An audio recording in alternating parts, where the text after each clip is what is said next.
Alors avant de continuer, on va faire une introduction à la reconnaissance, donc la fameuse première étape du test d'intrusion. La reconnaissance, elle permet d'en apprendre un maximum sur une cible.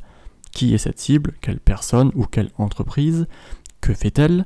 Où habite-t-elle ou quel est le siège de l'entreprise en question?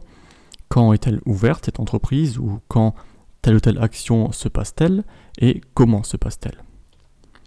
Alors la reconnaissance prend du temps, c'est l'étape la plus longue, on l'a déjà dit, elle peut prendre jusqu'à quelques mois et en fait les autres étapes se basent sur la reconnaissance.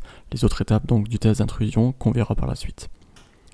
Alors on utilise également le terme footprinting lors de la reconnaissance, c'est en quelque sorte le fait de rechercher des technologies qui sont mises en place, par exemple quel serveur web est mis en place derrière tel ou tel site, etc. On récupère donc des informations de plus en plus précises sur notre cible.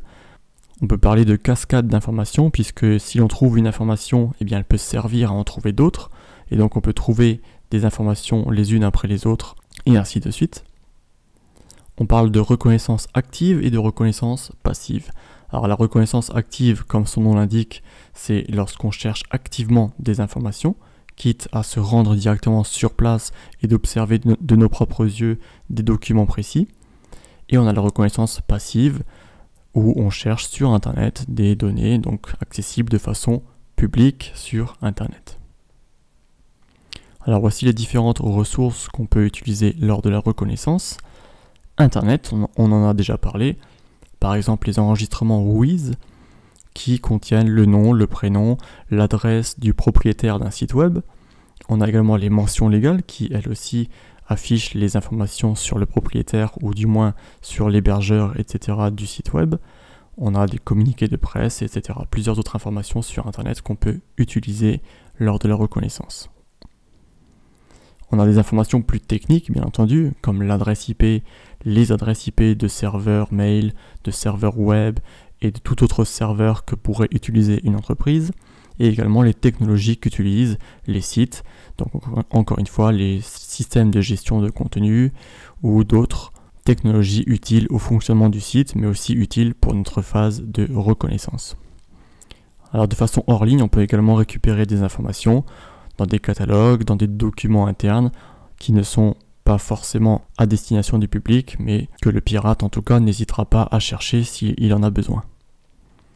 Donc de façon plus directe, on a trois termes anglais. Le premier c'est le dumpster diving qui consiste à faire les poubelles. Donc le pirate n'hésiterait pas par exemple à se rendre auprès d'une entreprise, à fouiller les poubelles de l'entreprise pour essayer de trouver des informations personnelles sur des documents qui ont été jetés un petit peu trop vite.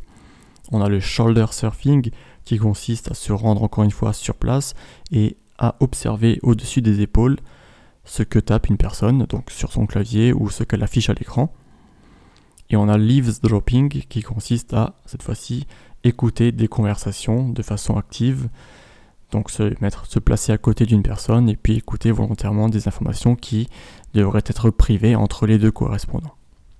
Alors on va donner plus d'exemples sur toutes ces ressources et sur cette façon de récupérer des informations lors de la phase de reconnaissance dans les vidéos qui suivent.